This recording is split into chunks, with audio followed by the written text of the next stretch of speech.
getting a lot of questions about my fitness tracker, which one I use, how I liked it, and people were asking me to do a review about my Fitbit Charge HR. So I planned on doing that yesterday, and then I noticed that my band on the Charge HR had a little bit of a crack in it, and I was drinking water in the car and I happened to spill some and it went down my wrist and went into the Fitbit like on the inside, and all of a sudden it displayed an error message and it wouldn't turn on. So my Fitbit Charge HR died, and I had no other choice but to go out and get a new Fitbit. I decided to go with the Fitbit Blaze, and I'm going to tell you why for a couple reasons. One, I've had the Fitbit Charge HR for a year now, so I just wanted to try something new. I also liked that this one looked a little bit more like the Apple Watch. It was a little bit of a flat and slimmer design. This is the box that it comes in. I put my Charge HR in here, but I'm gonna show you guys the difference between the two, just as far as aesthetics. Here's my Fitbit Charge HR. I'm not sure if you guys can tell, but the crack there, that's not supposed to be there. And it was revealing the insides of the Fitbit, so that's a no-no. Aesthetically, the Fitbit Blaze is a lot more flat. To the side. You can see the difference in width. The Fitbit Charge HR is a little bit more bulky. The Fitbit Blaze is more thin. Fitbit Blaze is a touch screen. The Charge HR has a little mini screen right there, but it's not as large as the Blaze. The only major differences between the Blaze and the Charge HR is that the Blaze has text and call notifications directly on the screen.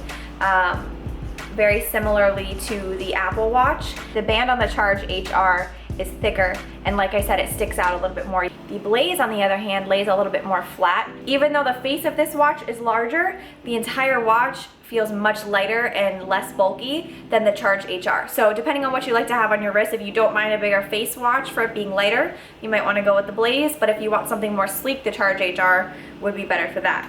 So the Fitbit tracker actually just pops right out. So you can put this little guy into different bands, which I also think is pretty neat. I like the one that it came in though. And this is the way that you charge it as well. The charging dock, you pop right out, stick it into the little charging dock, close it, and you're good to go. A little life hack for you, Bed Bath & Beyond sells the Fitbit, and you can use those 20% off coupons on your order. So this Fitbit was $200 and I got it for $160. If you are not familiar with the Fitbits of sorts, there's tons of different ones.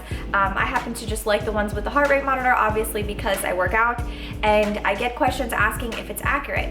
For me, yes, because I wore the Polar heart rate monitor for a while with the matching watch, and when I first got my Fitbit, I wore them at the same time to compare them, and they were spot on. You can download the Fitbit app and track everything wirelessly via Bluetooth from your watch to your app. When you click on the Fitbit app, it's gonna bring up, oh, my screen's cracked, I'm sorry, ignore that. It's gonna bring up all your stats for the day.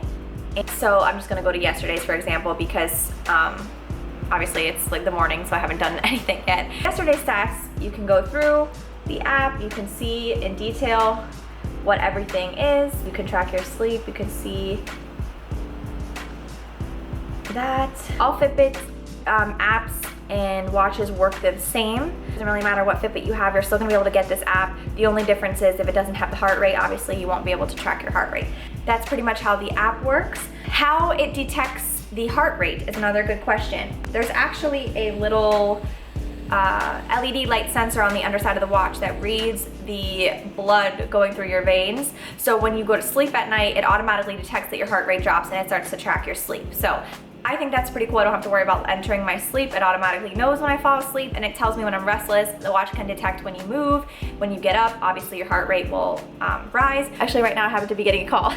So you can see that the call comes on my watch and I can answer it directly from the watch. So a little bit more high tech than the Charge HR. Either way, both are great for fitness trackers. I like them both. I've had the Charge HR for a year with no problems. I did have some wear and tear on it though. I mean, I've dropped a couple kettlebells on it, and it never really broke completely until this year. So if you're just starting out and you really don't want, oh geez.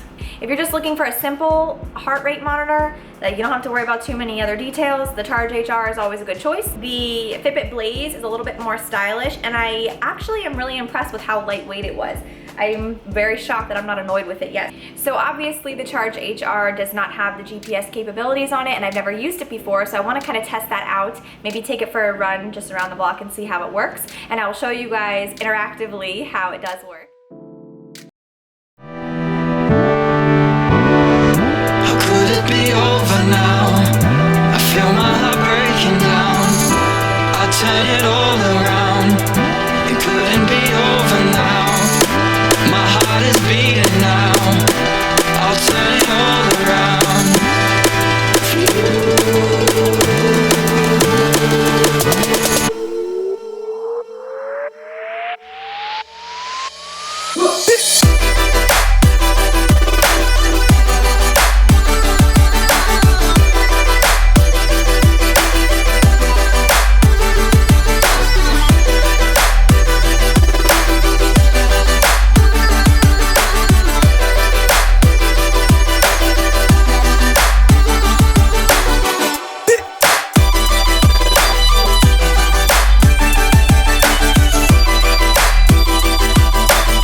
run, but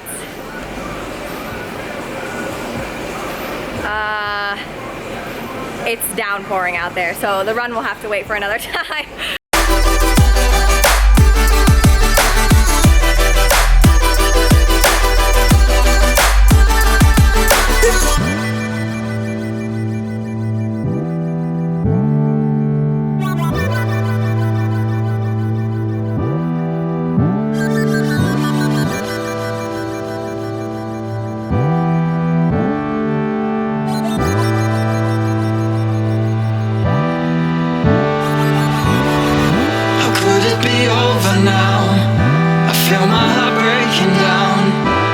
Turn it all around. It couldn't be over now. My heart is beating now. I'll turn it